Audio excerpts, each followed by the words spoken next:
Body language, understanding dog body language for when they're uncomfortable is really important. You should really be able to identify the earliest signs that your dog is stressed so that you can get them out of situations. You can really prevent behavior problems from starting with this and get them out of a situation that could have gone on to be traumatic. You don't want to wait until you're getting a big reaction that is not good and that will lead you to plant the seeds for very serious behavior problems. What are the common things to look for? Real quick, there's lots, and I can recommend more materials on this. Is some common things dogs do when they're early signs of stress is yawning. Sometimes they'll do that in class too when they're frustrated, but yawning. Shaking like they're wet is another one that kind of shows that they're stressed by something. The mouth will close often when they're stressed.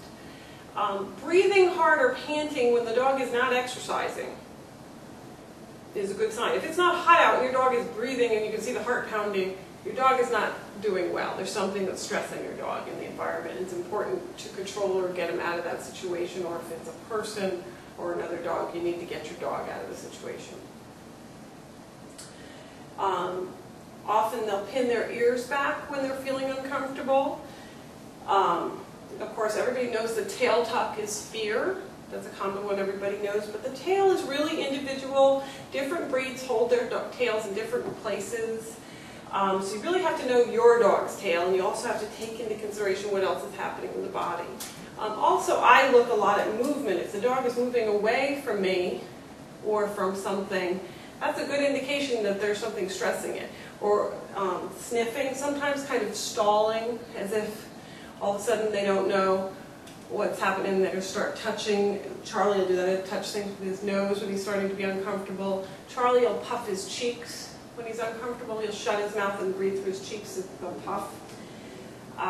Sometimes they'll turn away when they're uncomfortable by something. A lot of times you'll see that when you go to handle a dog, they'll turn away because they're a little uncomfortable with that. They obviously were not conditioned to handling and they're uncomfortable. So it's very important, and that's very important for your safety too, and not to push your dog too far or push them to doing something like a bite or a growl because you weren't respecting what they were telling you. Because body language is a real way that dogs communicate. Some of the other ways that they show they're not uncomfortable, sometimes they'll hunch, the whole body will start to hunch over. Look at your dog when your dog is relaxed and calm at home. What is the body language? Look where he holds the tail normally. Where do the ears hold normally? Whining, of course, like Charlie. Charlie doesn't like it when I talk to the video camera. And again, shutting the mouth. Usually the mouth, when they're relaxed, is kind of open and loose. But if they're panting too much or drooling, that can be high stress. So that's some of their body language. As far as how our body language clashes with theirs, anything going over their head is quite intimidating for dogs. With puppies, what I do is condition them really gently to over the head and give a treat, and do lots of exercises. Often grabbing their paws is uncomfortable for them, and nail clipping. See my grooming video about that. Anything over the back, and sometimes even just leaning over or standing straight at them or coming right at them is very threatening in their language. They approach each other in arcs, and they have a little dance they do. So what we do, often coming right at them, is very scary. Kissing can be very scary for dogs that haven't been conditioned to it. Hands can be very scary.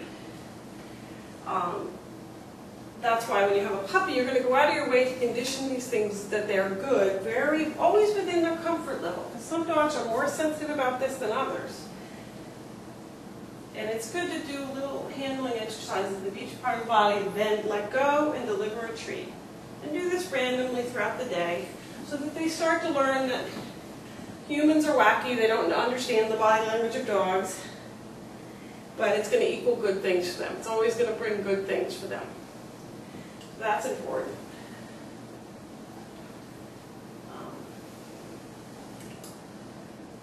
Some of the other things that can be scary for them with people in body language, of course, running at them and any other thing we might have that they may not be familiar with. Goggles, bike helmets, or bike or roller skates, inline skating, all the things that look different to them and they're not used to. It depends, again, if somebody's done a good job with a puppy, they've gone out and brought treats with them and built a positive association with all the strange things people have, like toys and strollers and bikes and skateboards, and they bring treats and they always stay within their comfort level so they don't create a fear of skateboards. But sometimes with the older dogs that didn't get that step as a puppy, those things can be an issue, and it's important to watch that. And sometimes they will bark if they're afraid or go at something when they're afraid. So it depends on the dog. Some dogs will run away if they're afraid and some will go at. So it's important to understand that those both can be fear. And understand what it is they're telling us with the things that they do and what can we do to make them more comfortable. And often, just reaching out and letting a dog come to your hand or patting underneath is a much friendlier approach. And over the years, the more I know, the more I go, when I see dogs, I usually ask if I can pet them. And I'll put my hand out like this. And if the dog does not come into my hand, I know the dog does not want to be pet. The dogs that do will come right in. It's surprising how many don't want to come in, and how many of the owners don't really seem to know that. Some of the other things, kissing, hugging, they don't like to be hugged. Sometimes they like to lean on us, but they should always be free to move away. That's important. It's really not kind, I think, to hold a dog and hug. So teach your kids not to do that. We think it's cute with people, but with dogs it's very uncomfortable. They should always be able to move away freely. So teach them how to pet underneath. And you could also, with a child, you could also save them a bite by teaching them the body language so they know which dogs not to approach, that dog's not comfortable. That's just a little bit. This is a very big topic. I could do that for 2 hours. That's just a little bit on body language.